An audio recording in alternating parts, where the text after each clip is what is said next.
You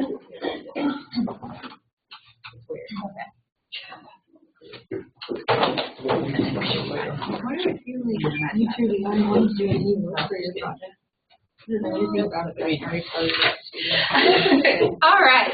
As promised, today we have Dr. Peter Tomlinson here with us to talk a little bit more about the climate change hubs and a little bit of background and some of the issues specifically that the Southern Plains Climate Hub will be facing. So I am going to go ahead and turn it over to him. We will have some time at the end, and I will tell you about your groups, and we'll do some discussion around our issues. So we'll turn it over to Dr. Tomlinson.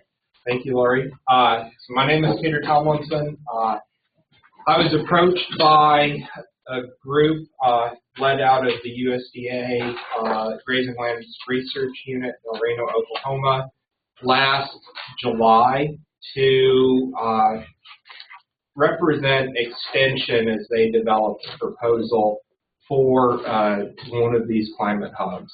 This was an internal call that was put out to agencies within the Department of Agriculture, so the ARS, the Agricultural Research Service, NRCS, Natural Resource Conservation Service, the Forest Service were the three primary internal agencies that were eligible to apply to host the hubs. And so I was excited by this opportunity. I think it's got a great potential to fill some gaps that exist in the various networks of other agencies that are out there, and we'll talk about that in a little bit more detail.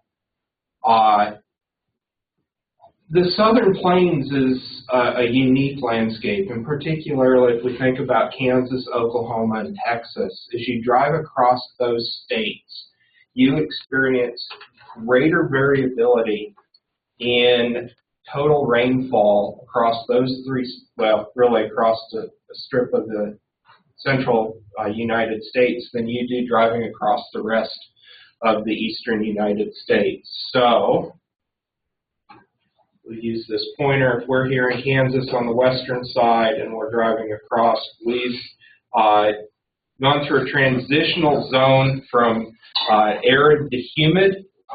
So that's approximately 15 inches of rain, annual rainfall on the western side of the state, to mid-40s, 40 inches of rain on the eastern side of the state. And, you know, if we think about the Midwest, it's an agriculture, and the Great Plains as a whole, it's an agriculturally dominated landscape. So it's critical to our food security in the U.S., but also to the global food security. And this is just a look at annual precipitation in Kansas.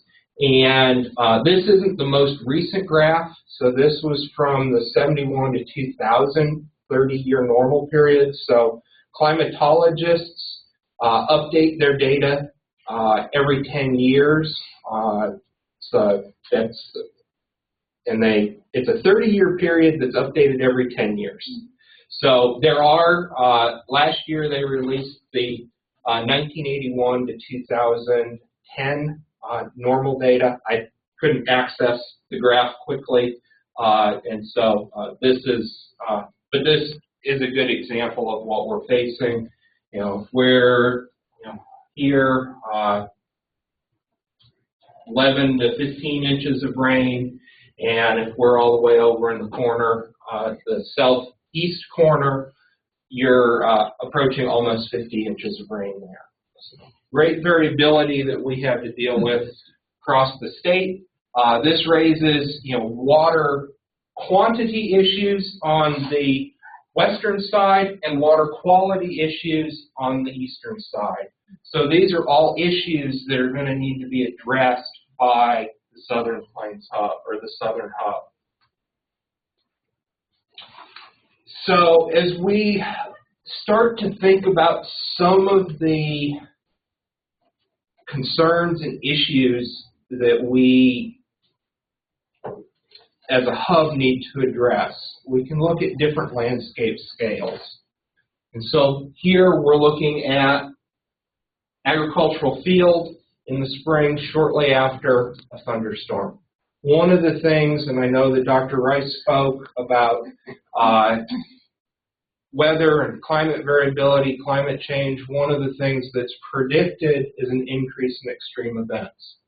So I don't know for sure, I didn't take this picture, but I'm going to guess we had a large, intense thunderstorm that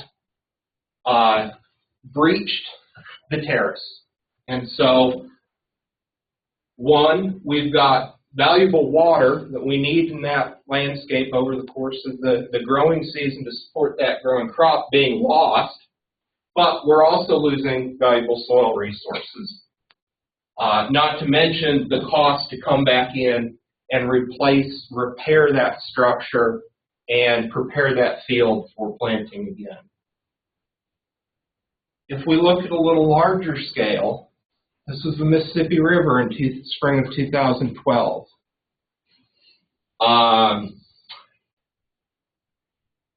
I'm guessing the stream channel was right around here. No telling if that stream channel is going to still be there when the water recedes. And in fact, along the Iowa or the Kansas-Missouri border, there were entire fields that were lost, and the river chose a new path. Delayed planting, loss of ability for agricultural production. We have channelized many of our rivers in the United States. We built levees, and so we've lost some of that natural capacity to deal with these large rain events, particularly in the spring when that's coupled with snowmelt in the Rocky Mountains. So, these are challenges that we need to face as we look at how we better adapt agriculture. At the same time that the Mississippi River was flooding, Texas was in one of its worst droughts. And in fact, that drought moved north during the course of that summer. And so at the top here is the drought monitor from September 12th of 2013. I don't know why. Yeah, I don't know if you can move that out of the way or not. Nope. Nope. Mm-mm. All right. I think if you click on the presentation again. Yeah. There we go. In fact, some of that same region that was covered had experienced flood less than 3 months earlier was now in D4, which is exceptional drought. Western Kansas faced crop failures. I can remember driving to Hugoton in spring of 13, and this wasn't uncommon for the spring wheat. Now, you were lucky if you had green wheat in the bottom of the terrace. Certainly if you were on the top of the terrace or higher on the landscape of the field, you had brown wheat. We had very little cover. As the crops failed, there wasn't a lot of residue out there. It had either, there just wasn't plant material to cover the soil surface, or in the case of corn, a lot of corn was removed for silage to try to continue to supply enough feed resources for the cattle industry in the state.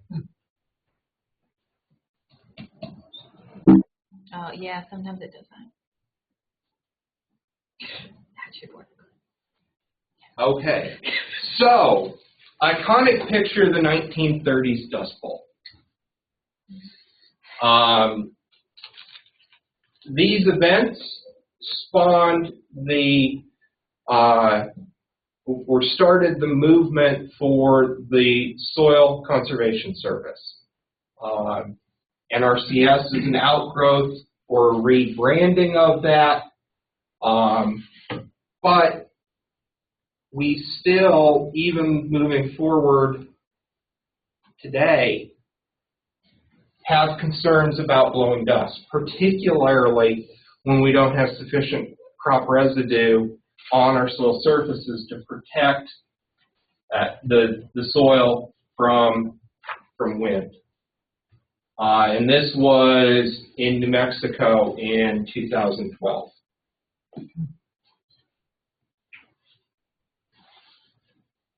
Putting some numbers behind this, and so in addition to being involved in the Southern Plains Climate Hub, I'm co-coordinator for the extension efforts of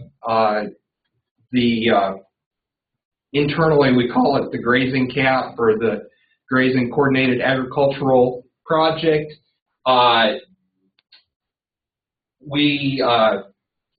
The project website is Great Plains Grazing, and that's in development, so not quite out yet. So I've got more cattle numbers than I do other crops. But some of the challenges we face, particularly in the Southern Plains, is seasonal forage deficits. So this is in any given year. You know, we've got certainly warm season grasses, our native ranges, and we've got cool season forages, but if there's any hiccup in that system, we have gaps in the forage that's needed to support the cattle industry. You know, you add on top of that a multi-year drought, a late frost, extreme rain events, that challenges particularly, well, it challenges all of our agricultural systems. The rise in corn prices, we're seeing corn planted on ground that's been in CRP because that ground was highly erodible. But given the structure, that land is more profitable as in corn production with crop insurance than it is if we were to roll that back into CRP, or in some cases, NRCS just doesn't have a replacement CRP program to turn that land, or to keep that land enrolled. Partly a combination of urban development, but also driven by rising grain prices. We're seeing a shift of our pasture lands to more marginal ground that's more susceptible to erosion. It's got poorer quality soils, so we don't get as vigorous forage growth. Or it's got less organic matter and less water holding capacity. Putting some more numbers, you know, the 2010-12, or 2010 through 2011, really for Kansas stretched into 2012, you know, resulted in billions of dollars of loss in the agricultural sector. Oklahoma estimates their losses in excess of $1.7 billion. Texas puts theirs somewhere around $5.2 billion. And over half of that was related to losses in hay and forage needed to support the beef cattle industry. There's some reports out there, particularly related to Texas's capacity to slaughter beef cattle, that the industry may never recover in Texas because those packing plants, the feed yards didn't have enough feedstuffs to support the growth of the cattle. The rangeland couldn't support the cow-calf operations, and those operations shifted north. Cargill closed, I know one for sure, and possibly 2 packing plants in Texas. They made a commitment to stay in Kansas, in part because we committed to making sure that water resources were available, or our Department of Agriculture committed to making sure water resources were available. So this gets to the water quantity and, you know, the issues around the Ogallala Aquifer. But we certainly faced, you know, issues in supplying adequate feed to our feed yards in 2012. So, all floods, droughts, you name it, USDA recognized that we needed, or they needed to begin to develop a way to get the resources and materials that are needed for agricultural producers out there. Whether it's climate change, weather variability, how we adapt to these different extremes, they needed to build their capacity to provide information, guidance, and make sure that all the research that goes on around the United States is being fully utilized, and the technology transfer that comes out of those projects is being optimized, and then that we've got appropriate risk management practices at local, regional, and national scales. And so the USDA Climate Hubs fit into an existing network. So USGS has their climate working areas, and so all of these organizations have slightly different boundaries. USGS, the majority of Kansas fits in the north central. Oklahoma and Texas fit into the south central. We look at the at NOAA. NOAA and USGS tend to be fairly consistent. The Fish and Wildlife Service landscape conservation cooperatives go to a watershed basis. And so that begins to create some different boundaries. In fact, when Lori and I were working on the proposal, the climate hubs were to be based on watershed boundaries. And originally, the Southern Hub would have had responsibilities in 7 states. Certainly creates some challenges. With the extension network, state boundaries tend to work better, and so I think that was part of the thought process in how the boundaries were set for our hub. But let's take a minute here, and this is an introduction to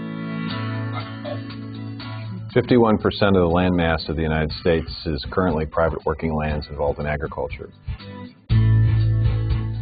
So as the climate changes, as weather patterns become more intense, it's obviously going to have an impact on agriculture. So I think it's important for the United States Department of Agriculture to equip landowners, farmers, ranchers, producers with the tools, the information, the technologies that will allow them to adapt to changing climates or to mitigate the consequences of changing climates. So we are establishing 7 climate hubs located in each region of the country.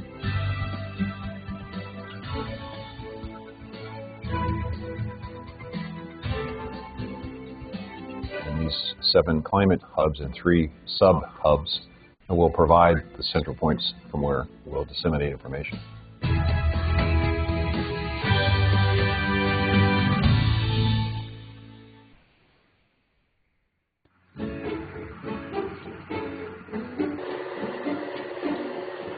People who work the land every day, they understand and appreciate the changing character of weather and its impact. So they're demanding tools, they're demanding technologies, they're demanding information. And the exciting thing about the new climate hubs is that we will now be in a position to provide even better, more useful information to America's farmers, ranchers, and forest landowners. The idea here is that we want to make sure that we tailor information and tools to meet the needs of their particular region. We know that climate change is going to be felt differently in different parts of the country, and we want to be very smart about the kind of support and products we provide to folks in those different regions. We've seen over the past several years how climate and climate variability affects farmers and rural landowners and forest landowners. Fire is now much more prevalent than it was even 10 years ago. Within the Midwest, we're seeing growing seasons lengthened by 2 weeks from what we've seen in the 1950s. And the cost alone of the 2011 through 2013 drought was over $50 billion. USDA doesn't have all the answers about climate change. We work very closely with our partners. Within the federal family, that includes USDA, the Ag Research Service, Forest Service, NRCS, and then our partners in NOAA and the Department of Interior. We're interested in working with the tribal organizations, with state governments, and with the land-grant universities as well. We're basically using existing research facilities and existing relationships with land-grant universities. It's a collaborative initiative in which land-grant universities researchers will reach out to producers, find out what producers are seeing, what they're experiencing, what they're doing, and determine how best to help them. As we deal with drought situations, producers are coming to us with the need for more efficient irrigation systems. We're dealing obviously within the forested areas as well with bark beetle infestations, which are climate related. We're working on improving soil health so that soils can retain more water and better withstand drought. We're working with seed companies on drought-tolerant crop varieties. These are the kinds of services that we can provide to farmers. And this is not just a rural issue. This is also going to confront urban agriculture. It's going to confront community gardens that are now very prominent. It could have an impact on farmers markets that we're promoting at USDA, on this local and regional food system that we're trying to create. So there are interrelationships with many of the mission areas of USDA.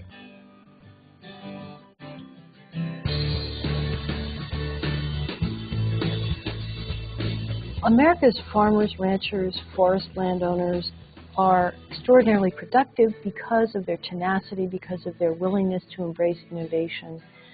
And USDA stands ready to help them work through the challenges of this century. These hubs are going to pull together our scientific expertise, our practice expertise, but also importantly, we want to have these as sort of magnets for the best information and the best tools that then are extremely useful to America's agriculture and forestry sectors. It's important to every single American because our food supply is secure. We have great accessibility, great affordability of food, in large part because we have been using science to continue productivity and using science to adapt to the challenges that Mother Nature throws at us.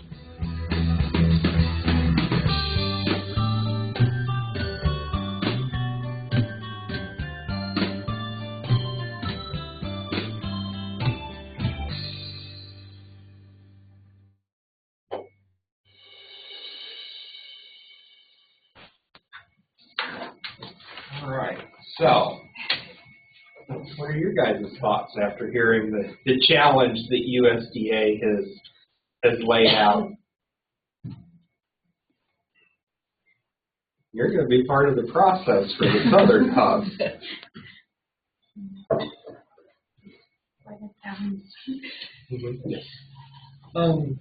From what reading materials here, I mean, it's no secret that we're in a more conservative area of the country.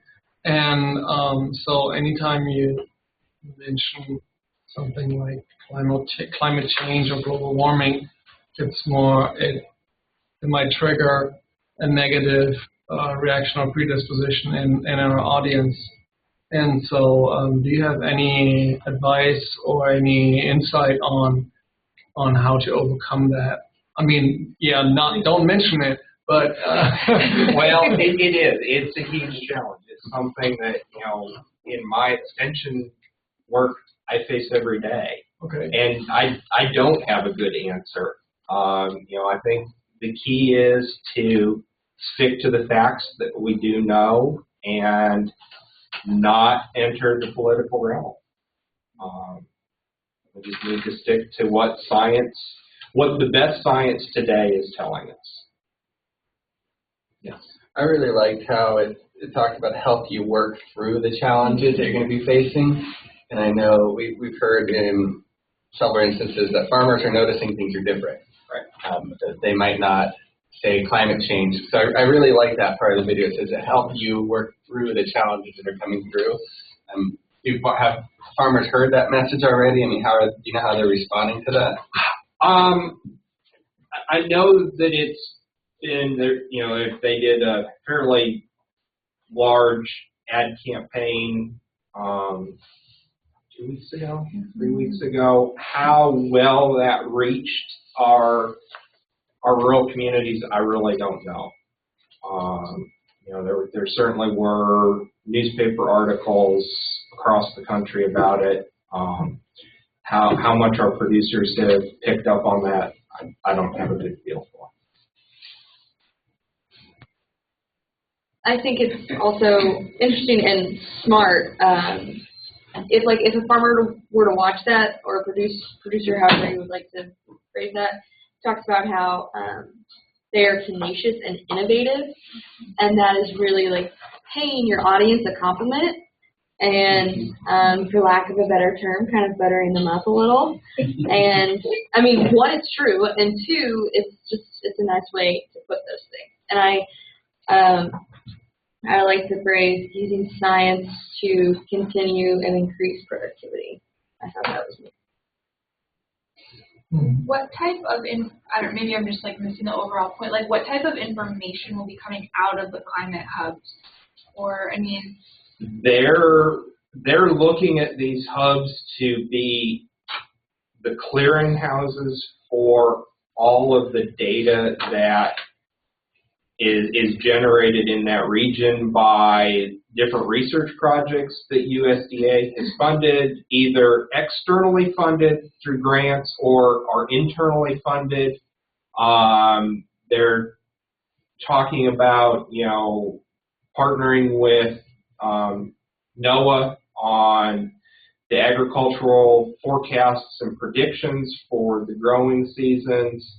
But that's really one of the, it's not been, I would say, not been really well defined. That was one of the challenges that was put out to each of these hubs to figure out, what resources are you going to put together that are most impactful for your area, and then the add-on piece, and I think something that the proposal for the Southern Plains did a good job of, was how are you going to communicate that information out? Well, we were one of just, if not the only one that actually, they've asked me to serve on their advisory board and to develop connections with, or help identify a key extension person in each of the other states in the hub. And so form an extension, network that will help to develop the communication.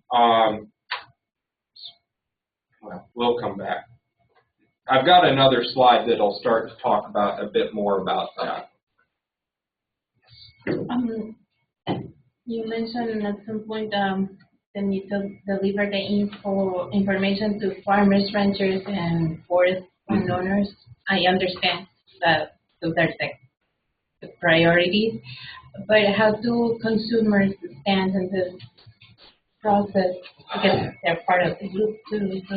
They are, and I think an important part of the group.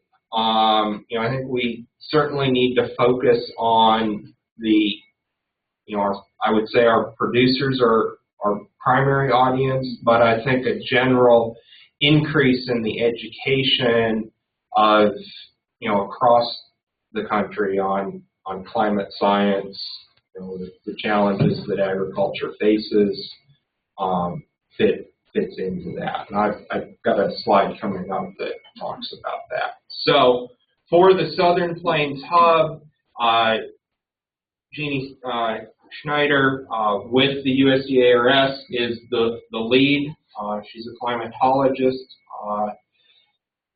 at the Grazing Lands Research Laboratory in El Reno. And then on the extension side, both Dr. Baker and myself, and Dr. Baker volunteered you to help with curriculum development. There are really no dollars, so we had to get creative in how we started to build curriculum that will come out of the hub. So the overall vision for this is to maintain production and natural resources so that they're able to continue to strengthen. We're able to continue to be a leader in food production in the face of all the climate variability and environmental changes that agriculture faces. And I thought those slides at the beginning of the presentation were to frame some of the thoughts that you guys, some of the challenges that you as a class will have to face developing the curriculum. So this is the conceptual framework for the hubs. So science coordination, synthesis, and then the output, the tools. So what's going to feed into this? Certainly the other federal partners have a input. USDA internal, so ARS, Forest Service, Economic Research Service, and the Natural Resource Conservation Service. Funded research, agricultural experiment stations, and extension. And the overall goal is to get information and tools out to our stakeholders and gather their questions and feedback and send that back to the groups that can lead the research to answer their questions. Certainly, ongoing communication between the 7 hubs will be critical. And then on the technology transfer, all of our state groups, our state conservation commissions, our non-government organizations, so wildlife,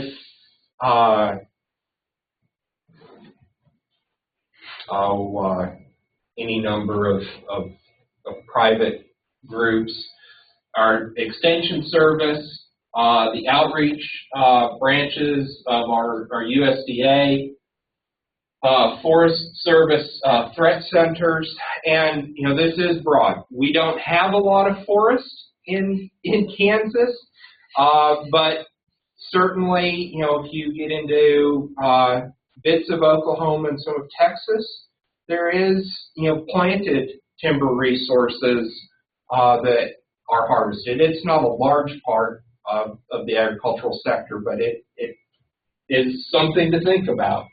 And then e-extension as another outreach mechanism.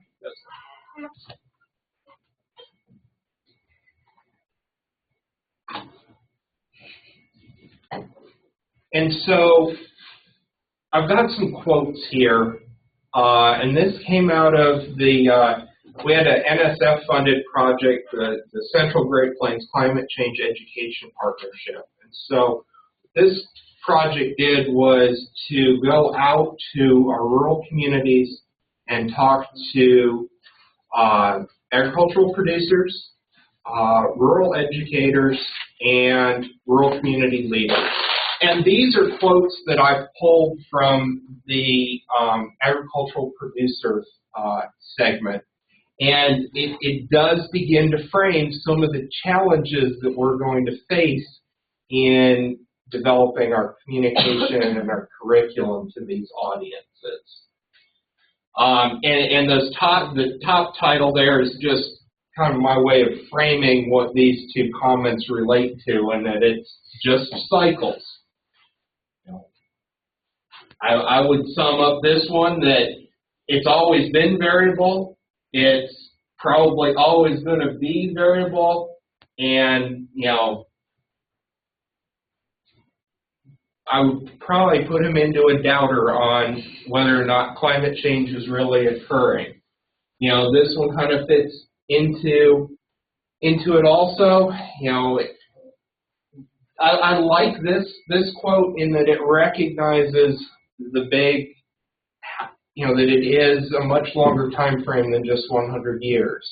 So if you think back to some of the graphs that Dr. Rice showed in the first class, where when we stretch out over 40,000 plus years, we've got highs, we've got lows, but the data suggests that we're in a new high in terms of global temperature. And then on the front, on the weather predictions, as this producer would say, we need to work on improving the reliability of our short-term predictions. He doesn't see that what's going to happen in 30 years really matters to him. I think part of this is, and I don't know who this individual is, but if we look at the overall demographic of our Kansas egg producers, they're in their mid to late 60s. So, if that producer doesn't have an heir to take over his operation, he or she is probably not thinking, I need to maximize my dollars today, not necessarily preserve the resources for the future generation. Yes. Well, where can we get some demographic data for that?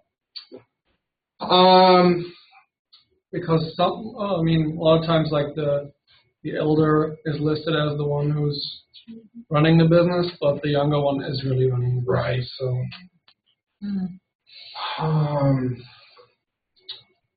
You think like FAS statistics, but it probably still just has. It's going to go by who's on the legal paper. We'll just survey the whole country. Yeah.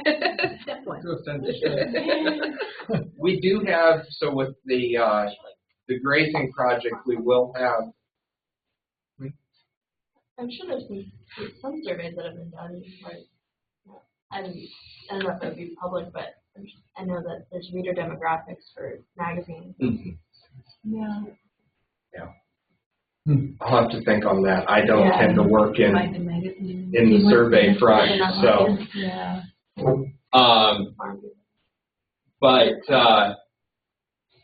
in this producer's view, what really matters to him is what's going to happen in the next 6, 12, 18 months. And his view is we don't do a good job of forecasting that. And so that is, one of the challenges that we face, going into, would have been, really last December, January of 11, the projections were that we wouldn't see the drought that we saw in 2012 through Kansas. And so if you're making management decisions based on those projections and then a drought hits, that you begin to lose faith. So those are some of the things that need to be taken into consideration. So what we have put out there that the class will work on is around these 2 deliverables. So a bit framing some curriculum, but then really I believe, correct me if I'm wrong, Lori, the class project is the educational campaign. So building campaigns that are going to influence behavior of our different landowner groups, land managers, and then, and I can't remember who had asked the question, enhancing the overall public understanding of how the industry in the Southern Plains, or as a country song frames it, the flyover states, how showing the value and the importance and the challenges that are faced. So, with that, I'm happy to take any questions. And just a little bit more background information on the, this is an overview that USDA just put out on their climate hubs, and it has the map and the contact information in the back. And I think at some point, and Lori and Dr. Baker and I haven't really talked about this, but I think we'll try to get Jeannie engaged with you guys on your projects, and if it's not at the start, you know, perhaps at the end once you guys have things to present. Are the other climate hubs producing the same educational sorts of materials? Not to my knowledge. They may do some internally, but at least what limited information I saw from the various reviews, you know, the other hubs really had not engaged extension and, you know, thought about starting to develop the curriculum. So I think that's, you know, one of the unique and forward-thinking parts of the Southern Hub.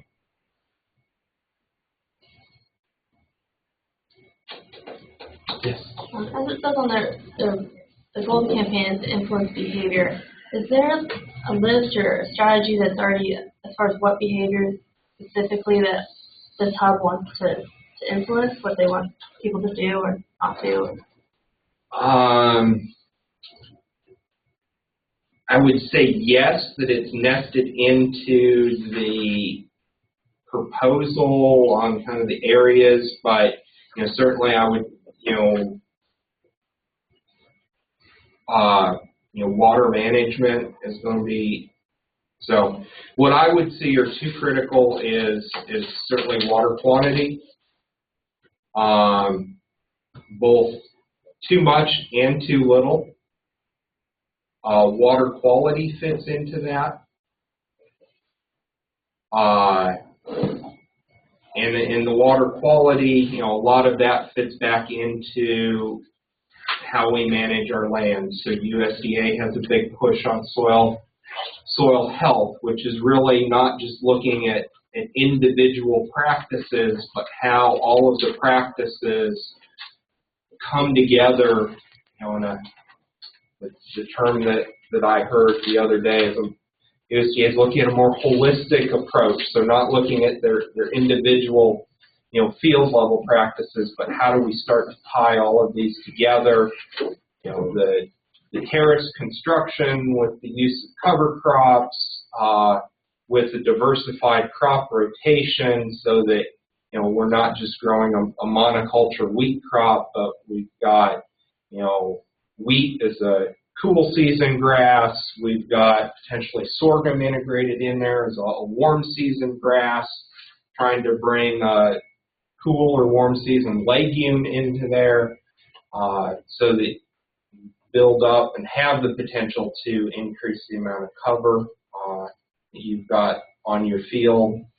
Certainly, encouraging no-till production. I know that there are challenges across the state with that, and we've got mixed success and mixed adoption of that practice in the state. But that's some of it, but also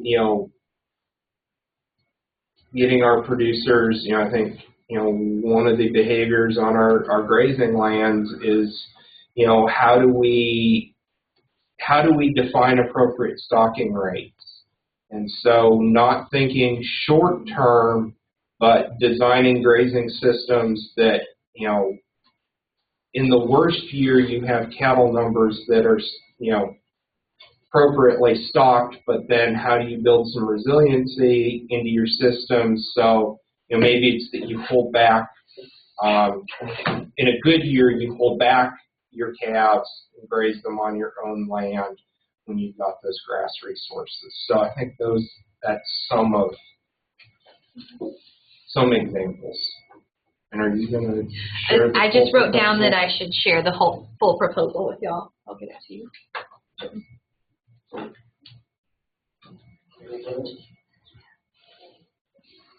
Your question? You kind of answered some of it, but on that proposal, does it specifically define what they believe the campaign's definition of sustainable or climate-sensitive practices are? I'm going to defer that one to. I don't think so. I don't think I defined it in my section, and that's where it would have I been. just wondered, that's something we all probably have different viewpoints on, so like Yeah. operationalizing those terms. Sustainable at all. I was just wondering. Yeah. Good point. Right. We'll define those things. That'll be a part of our goal. All right. He's like, I'm probably done. Any other questions? No?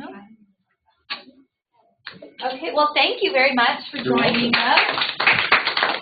Taking time out of your schedule, we appreciate it. We actually got you done before. Discussion question.